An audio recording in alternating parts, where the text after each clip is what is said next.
Narayanam namaskritya naram chaiva narottamam devim saraswatim vyasam tato jayam udiraye.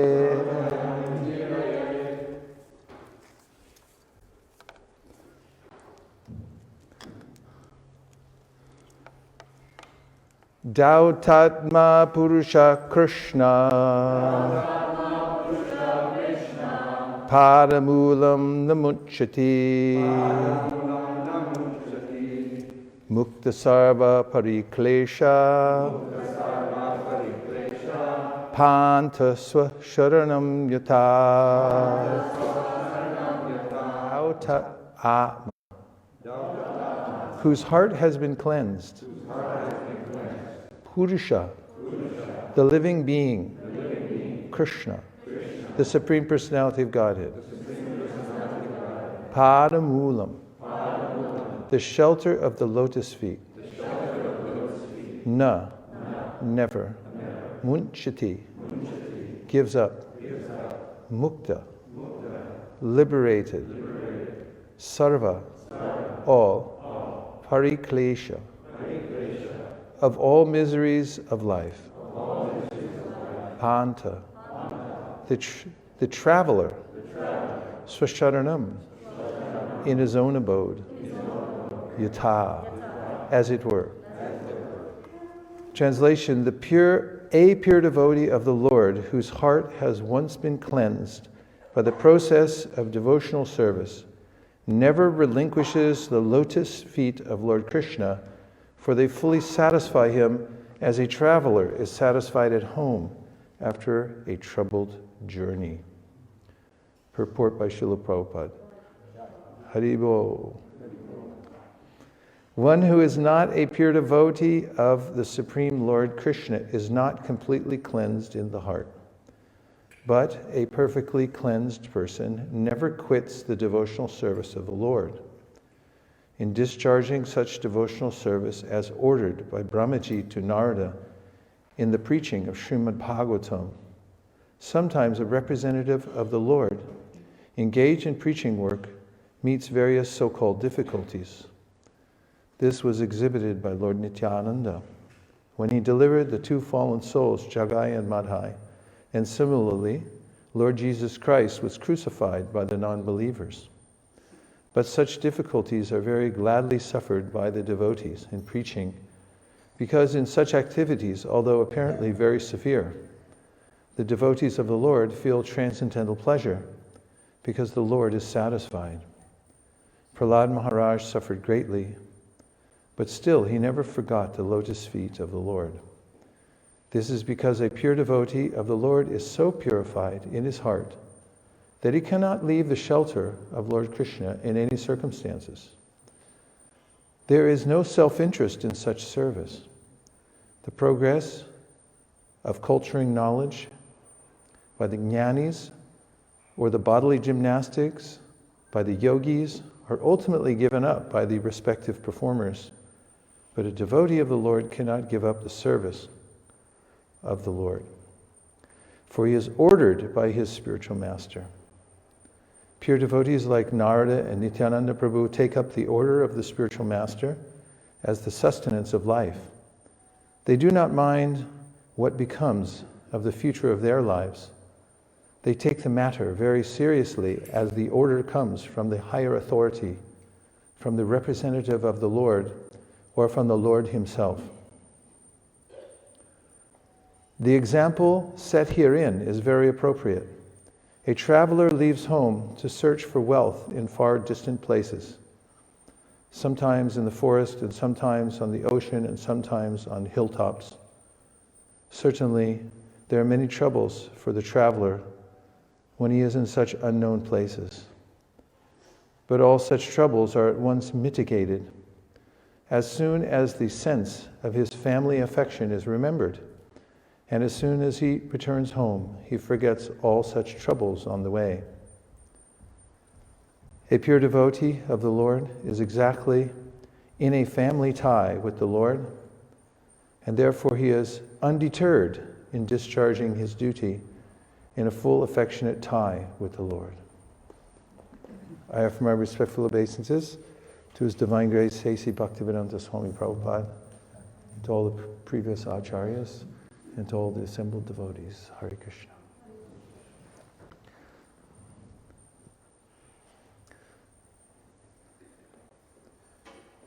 This is a verse that we can relate to, just as in the 11th canto of the Srimad Bhagavatam, there's a description given of the feeling one attains in devotional service by surrendering to Krishna. Bhakti parishano bhava viraktiranyata traishatrika eka kala prapadya manasya yantashyata tushti pushti shuddhapayonugasam.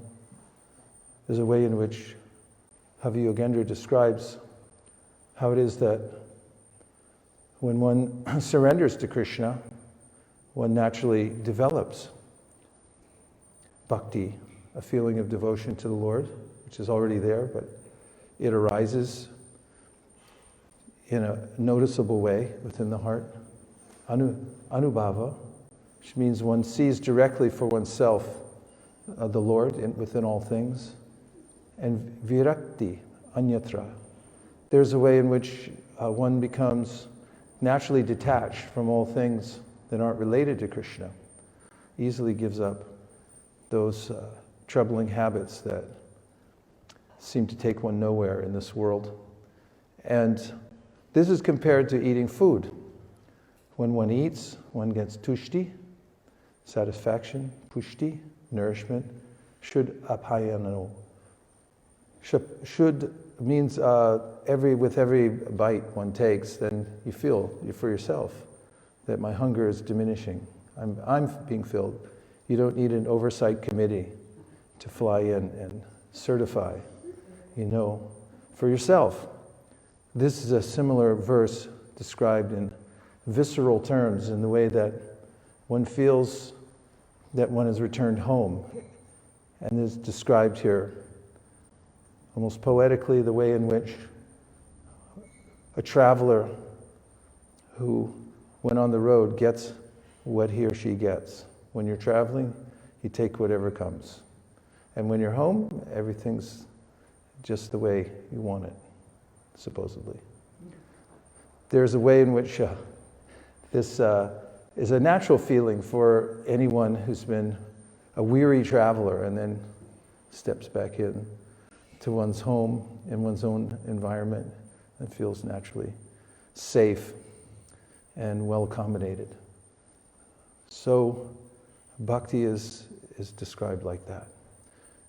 Part of the process is that one becomes naturally freed from sinful reactions by taking to the process of devotional service. Possible to get more air? I think we need ventilation. 12% more.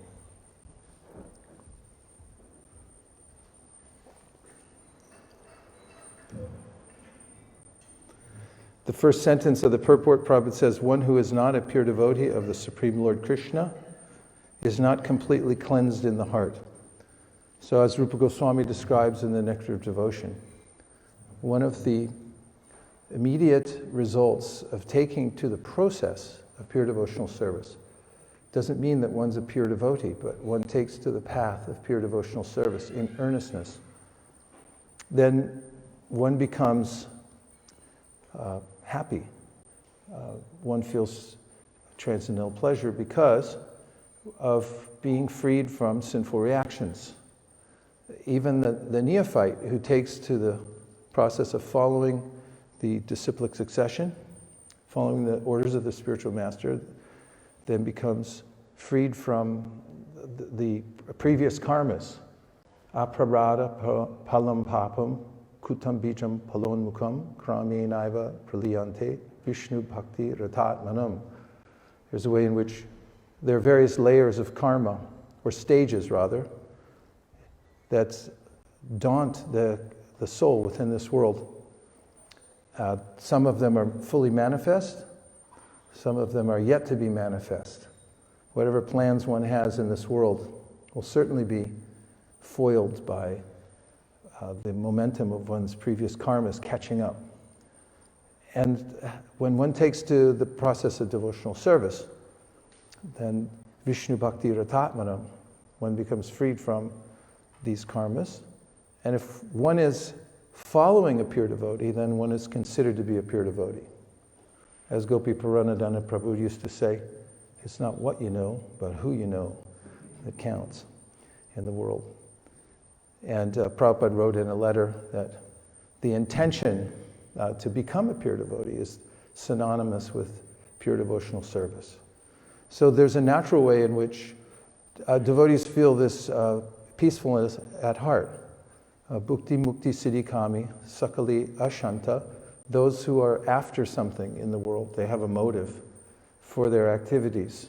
They want bhukti, material enjoyment, mukti, they want to become freed from all connection with the material world and to just be freed from the bondage. Siddhi, they want some mystical powers. They're all kamis. And therefore, sakali ashanta, all of these are ashanta. But Krishna Bhakti, nishkam, taivashanta, the bhakta is naturally peaceful because when you don't want anything, there's no real problem, actually. If you only want devotional service, Jiv Krishna Das e Bishwas korle to adhuko nai. Bhaktivinoda Thakur says, if this is your mindset, that I'm just going to be a servant from now on. I give up my stake. I'll sign it over. Krishna cancels your previous karma. In one statement, Sarvadharman Prityaja. He says, you just sign it over to me, I'll take care of everything. So why wouldn't a devotee feel naturally at home? Even in the world, the main problem is that I have some plan. It said that if you wanted to, a person with a good plan is able to outsmart a genius any day. Many geniuses in the world, or a few anyway. And how do you outsmart a genius? You have a better plan. A lot of geniuses don't have a plan. But even if somebody who's not a genius, but is sincere and decides, I will follow the plan given by Krishna, that person outsmarts the genius. Geniuses try to figure everything out in the material world for themselves, and therefore they're mentioned here several types of geniuses, like the jnanis and the yogis and the karmis. They're all leaning into even the Vedic Shastra to try to figure out an angle in the world. Srila Bhaktisiddhanta calls them elevationists, that try to figure out how to get a better place in the material world, or how to opt out of it on my own without taking shelter of Krishna. The jnanis and the yogis, they all want something. So the bhakta doesn't want it and follows Krishna's plan. So this is prominent in the purport today about following the order of the spiritual master. As Prabhupada mentioned, this is Lord Nityananda and Narada Muni did. Nityananda Prabhu, who is the first expansion of Lord Chaitanya, Balaram himself was on pilgrimage for a couple of decades, going to various places, killed Romaharshan. He visited Vrindavan, and he waited.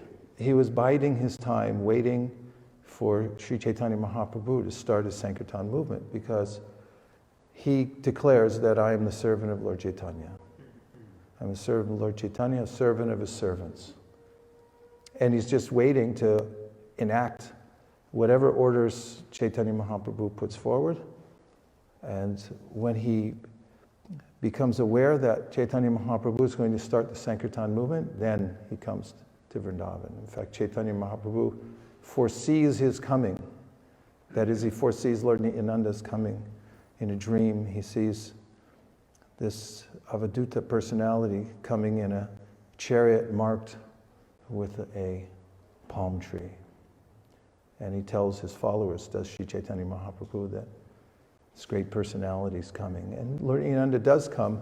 His only purpose in coming there was to meet up with his master, Sri Chaitanya Mahaprabhu, and assist him in the Sankirtan movement. So it's mentioned in the Bhagavatam that there are various levels of servitors. The best of all servants become attuned to the teacher in such a refined way that he or she anticipates what the teacher or the master wants and does it before being asked. And the next level is one, that's the first class. The next class is one who is told what to do and then does it. And then there are those who are told what to do, but they don't do it. And they're considered to be, according to the Shastra, useless.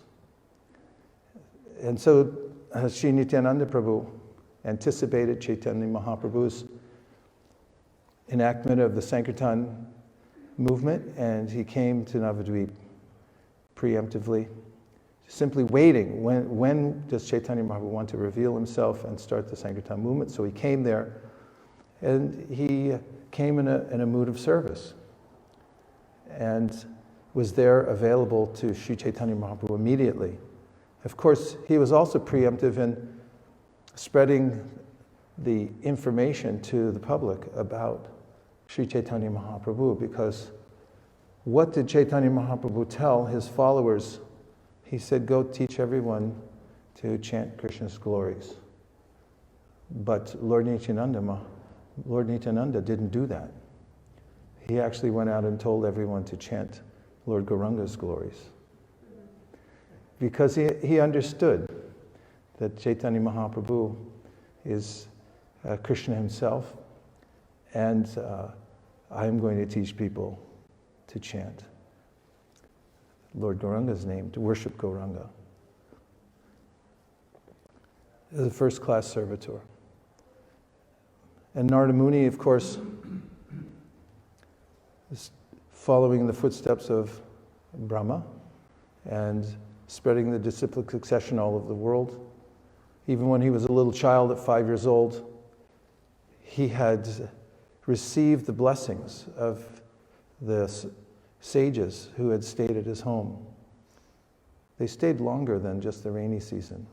As it's mentioned there that they stayed twice as long as the Chaturmasya, because Narada Muni was such a receptive candidate. And they were pouring into him as much instruction and mercy as possible. So much so that after they left and Narada's mother died, he was all alone, house burned down, and he left at 5 years old. And was able to become the famous Narada Muni. How? By following the instructions of the teachers that he had met, his spiritual masters. And so this is where the power is derived for the devotee to carefully follow the instruction of the Lord through the instruction of the spiritual master. And also in this purport, Srila Prabhupada mentions that there's a family tie with the Supreme Personality of Godhead. Every living entity is eternally connected. Sanityo nitya sambandha prakatishcha parayavasa, Sri Brahma Samhita. The living entity has an eternal kinship with Krishna. And therefore, having forgotten that, one feels as if orphaned. But when one remembers the Supreme Personality of Godhead and one's relationship with Him, then one immediately feels protected and satisfied. Even if one's not fully capable of practicing devotional service. In fact, Narada Muni mentions this in his teachings to Srila Vyasadeva. Navayan Navaino Kanchana. How does it go? Navai? Navaino, Navai. Can you look it up, please? 1519. Mukunda Sevan Yavadangra Samsritim Smaran Mukundang Grupaguhanam Punar Vihatami Chenna Rasa Grahojana. This is about a person who takes the devotional service but falls away from the process. He says, even such a, how does it start? Navaya Jano Jatu Katanchana Brajan Mukunda Sevan Yavadangra Samsritim Smaran Mukundang Rupa Guhanam Punar Vihatami Chenna Rasagrahojana. This verse says that a person who once takes to the process of devotional service with this experience of being reconnected with Krishna is rasa graha. Rasa graha meaning he's grabbed by rasa. Rasa graha. And Vishwanath Chakravarti Thakur, commenting on that, says those who experience this, feel the feeling of coming home. I'm in the right place.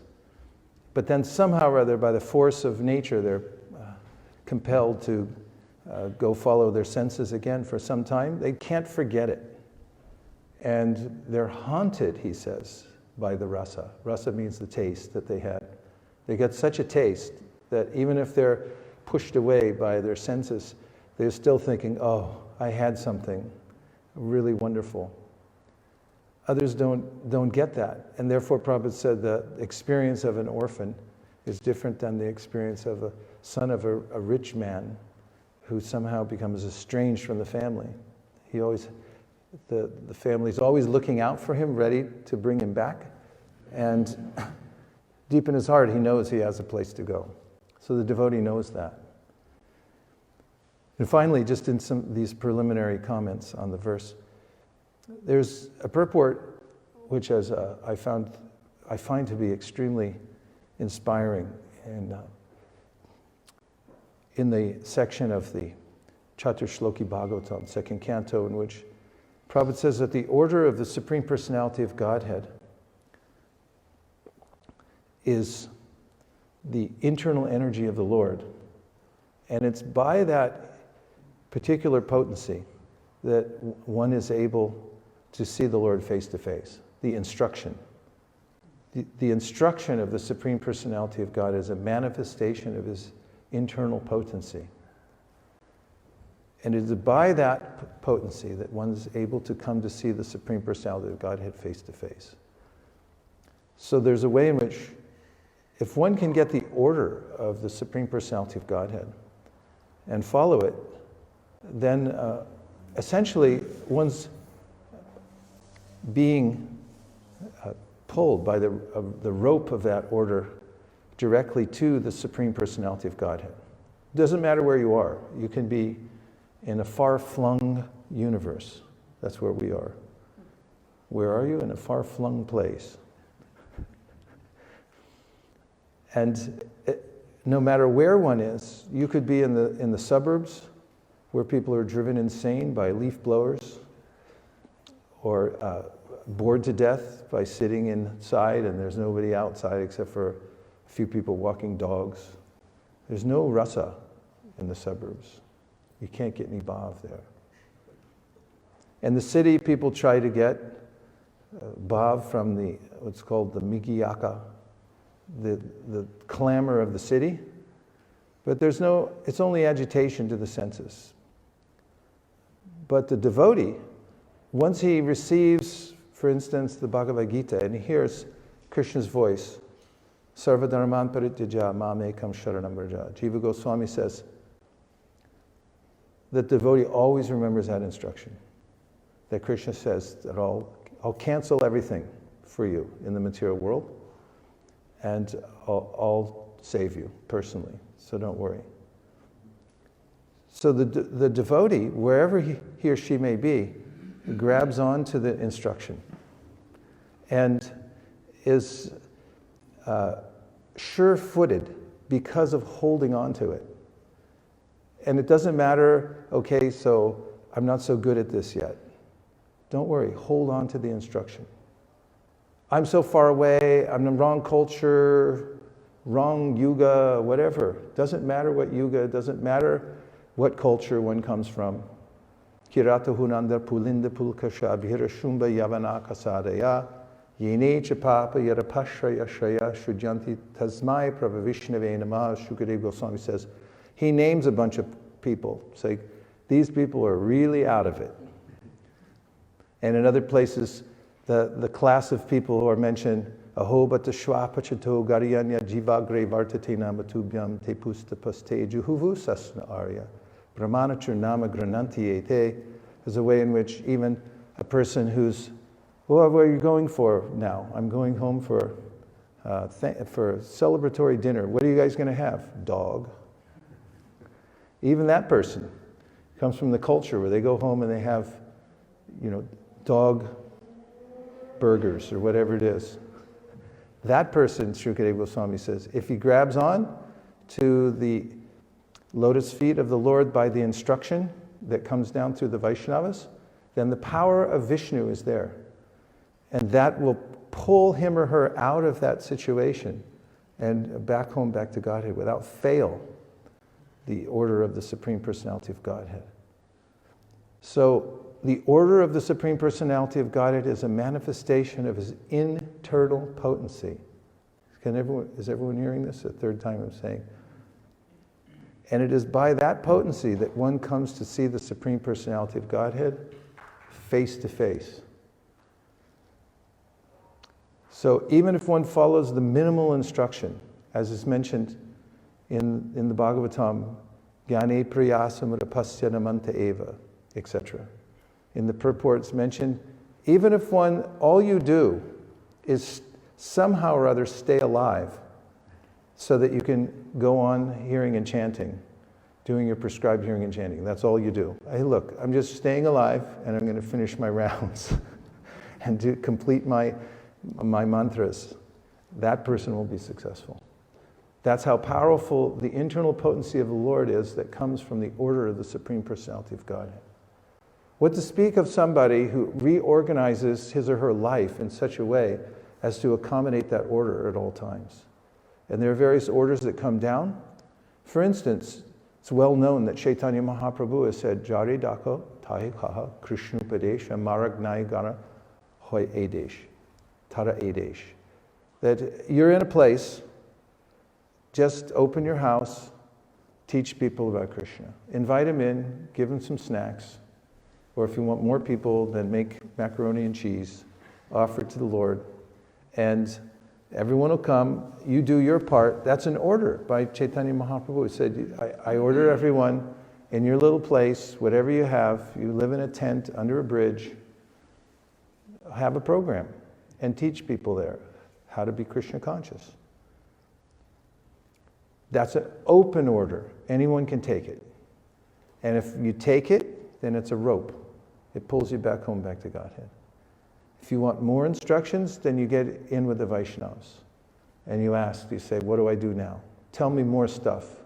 That's what devotees who discover the power of the order, they're looking for more of it. They want to tell me something else to do now. Give me more instruction. I'll follow that also. I'll add it to my portfolio, my list of orders that I'm taking from the Supreme Personality of Godhead, passed down to me through the chain of command, through a representative who already got some order, who's following it, holding the rope, and then offering somebody else some service. Your Suradas, Prabhu taught me years ago, your seva will save you. So this is such a beautiful verse that we can think of how by coming to Krishna's lotus feet, through meeting the devotees and taking to the process of devotional service, then we've come to the end of our onerous journey. As we discussed, the word travel comes from the word travail, which comes from a word that means an instrument of torture. It's all there in the etymological dictionary. Traveling, it's actually, as Prabhupada puts it, loitering. We're loitering here in the material world. If you ever go to 7-Eleven, you'll find in the sticky parking lot where everyone spills their drinks, that there's a big sign that says no loitering. Loitering's not a nice thing. It just means you're hanging out and you're up to no good. Or you're about to be up to no good. And that's what the jiva does in the material world. And the Bhagavatam goes through to great lengths to give us a mirror to look in. The forest of enjoyment, for instance, it's like, look, you wandered off in the forest, you wanted something, you got creamed. And you're not getting out of here alive. You're going to be eaten by wolves in here just because you came in to fill up a little basket full of some goodies and take it home and make a profit. And you blew it, little jiva. Face it and just take shelter of the instruction again. And so we can do that. Anybody can do it. It doesn't take genius.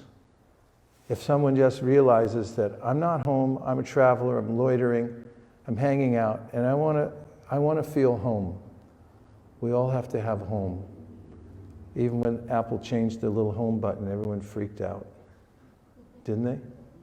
Where's the home button? We want to know how to get back to the home thing. Everyone wants to, that's what they really want to know. They're trying to build a little home. They go to Home Depot.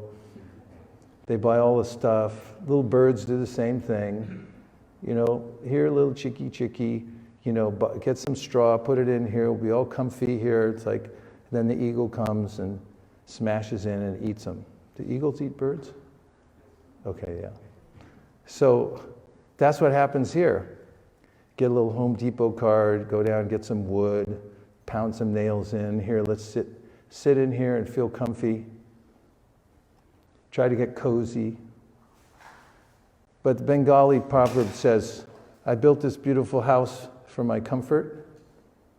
Now it's burned to the ground. The end. That's the whole story. Okay, there's a hierarchy of needs.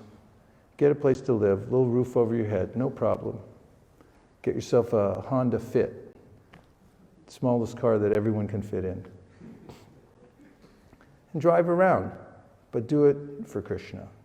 And get a little house, can sit in there, but invite other people in and give them some macaroni and cheese offered to Krishna, Lord Chaitanya. They'll be happy. And you can sing Hare Krishna. And then follow the order of the Supreme Personality of God wherever you go. No reason to give it up.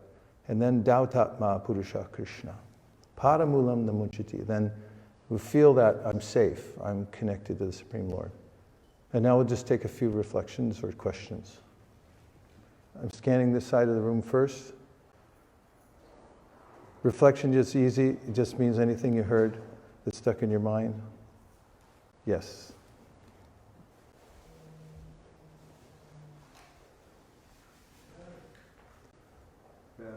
Hare Krishna, Hare Krishna. Go ahead. Okay, so I'll repeat it.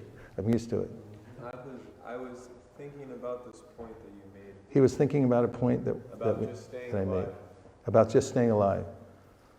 But staying alive simultaneously means you're not only externally present, but you're internally present. Staying alive means you're externally present and internally present. I don't know what that means exactly. Basically, although sometimes you like come to a class. Sometimes you come to a class, you fall asleep. Yeah, but your mind isn't there. Your mind isn't there. Or like you sit down to read, and you're not there. Or you sit down to chant, and you're not there. Sure. The mantra's going, but you're not there. So yeah, it's a good point. What I said could be misinterpreted to just be lazy and do the minimum and fall asleep when you're chanting your rounds and everything's good.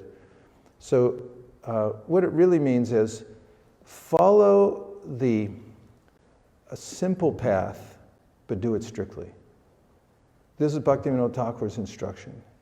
Bhakti is a simple path. If you go through the 11th canto and you see Krishna's teachings of the Uddhava, you'll find these huge chapters on Sankhya, on yoga, on Varnashrama, large chapters. You get to Bhakti, pure devotional service. It's a tiny little chapter. All Krishna says there to Uddhava, he says, you can offer your obeisances to a dog because Krishna's there within the heart. Try to be non-envious of all living entities and offer your obeisances to Krishna within the heart of every being. The end. Simple. So just because bhakti is a simple path, patram pushpam palam toyam, don't be lazy about it, but follow it strictly. If you only have 16 rounds to chant, Prabhupada Prabhu was showing me today a little quotation from Prabhupada. He said, so Haridas Thakur, he chanted 300,000 times every day. He said, you can't do that. But you can chant your 16 rounds. But for heaven's sake, finish them. And try to be there for them also. Don't think, okay, it's a simple path, therefore I'll just stop at 15 or 12. Or I'll just walk around and window shop at the same time. I sure would like to have that new jacket. But, sit and do it in front of Tulsi. Be strict with the simple path. And even if you do something simple to stay alive in Krishna, if you follow the simple path strictly, you're counted, you're in. They'll let you in. And you'll also be successful. You'll survive. This is a thing, if we don't follow strictly, we can't survive. And that's kind of a shame, because it's a real waste of time to fall away from Krishna consciousness and spend time languishing and lamenting and then coming back and trying to remove the new anarthas that I just created and so forth. Did I answer your question? Yes. Okay. Maharaj, please, yes. Here comes the mic. In 2 seconds or less, or your money back from this class. Thank you for one. Hare Krishna. I just wanted to ask a question. I hear this term bandied about and often spoken. He's a pure devotee. He's a pure devotee. What is he pure of? What has been removed to make him a pure devotee? And how is this evidenced? How does one know by sight, if possible, that he is a pure devotee? What has been taken out that was once there, which made him an impure devotee? Sure. Thanks for such a nice question, Maharaj. Was that the question? Yeah. Okay, how to identify? We need verifiable symptoms, because anyone say, oh, last night I was dancing with Krishna. And then, no, you weren't. Say, prove that I wasn't. We don't do that. But there are verifiable symptoms.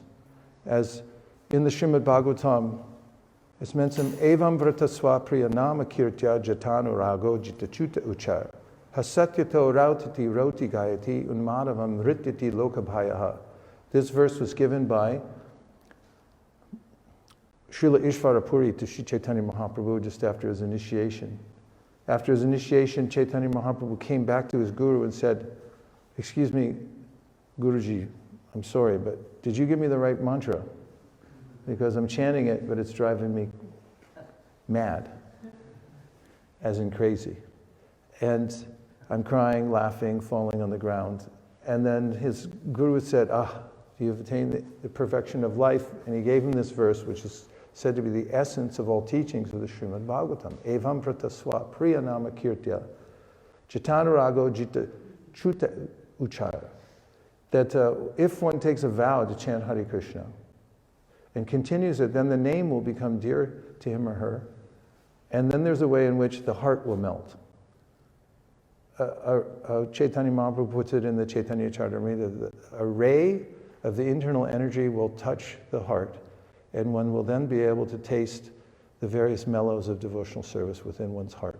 At that time, one doesn't care for external circumstances, chants, dance like a madman. However, not all pure devotees who have attained that stage show external symptoms, say the Vaishnavacharyas in their commentaries. Like Prabhupada, he was very careful to cover those symptoms. Very rarely did he show external symptoms of crying. Never did we see him roll on the ground or anything like that. So the acharyas then address your question. They say, how then do you verify if somebody is on a platform of devotional service where they're relishing devotional service within the heart? And Madhvacharya gives two very useful criterion. He says, there's two symptoms that are always there with pure devotees. The first is they're steady. Because you can't fake steadiness. You either show up or you don't. You vote with your feet. And if you show up every day for Mangal Artik for the last 30 years with your kartals, and you're in the front row, There's something going on with the heart. It's not, you can't fake that. You're always there. And then the second, he says, mukhi prasada. What comes out of the mouth of such a person is prasad. Because nindari shunya hridamipsita sangalabhya, the heart of a person who has become pure, is she no longer has the tendency to viciously criticize others. Ninda, no more ninda, criticism. And therefore, whatever he or she speaks is without envy and comes out as prasad. Even if it's chastisement, it's for the good of others. So he said these two criteria alone stand supreme in identifying an advanced devotee: steadiness and what comes from his or her mouth. Having said that, to one slight extension, if I may, and that is that, of course, the standard is given by Srila Rupa Goswami, anyabhilashita shunyam jnana karmanyanavratam anukuliyena krishnanu shilanam bhaktirutama. That pure devotional service, the symptom is that one is free from any endeavor outside of devotional service to advance in spiritual life. No jnana, no karma, no yoga. One simply depends on service to Krishna. However, we see that those who are beginning devotional service may sometimes be in a situation where they do take shelter. They call out to Krishna for help. Oh, help, my son or daughter is in danger, please help me. Is this outside the process of pure devotional service? And Rupa Goswami, Jiva Goswami, Vishwanath Chakravarti Thakur concur that no, it is not outside, because it's quite natural that you'll protect your interests while you're living your life. However, a person who's fully dedicated to the process of devotional service, who then protects his or her body or the bodies of his or her family members so they can stay alive, is not outside the process of pure devotional service. Furthermore, they say that the symptom of completely pure devotional service is that there's no interruption to the process of devotional service. Nityam Bhagavata Seva, it means it's 24/7. They never stop.